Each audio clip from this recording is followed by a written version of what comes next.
રાણીઓએ પ્રસાદ આરોગ્યો અને કહેવાય છે હવે તો સુકૂન થવા લાગ્યા. અયોધ્યામાં આનંદ થવા લાગ્યો. જ્યારથી પ્રસાદ આરોગાણો છે ત્યારથી કોઈ વાતની ખામી નથી.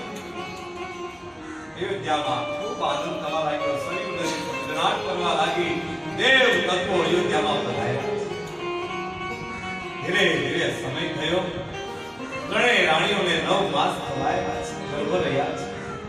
અને જે તિથિ આપણે બનાવીએ એ તિથિ આવી ઉભી રહી છે. એ નવમી તિથિ મધુમાસ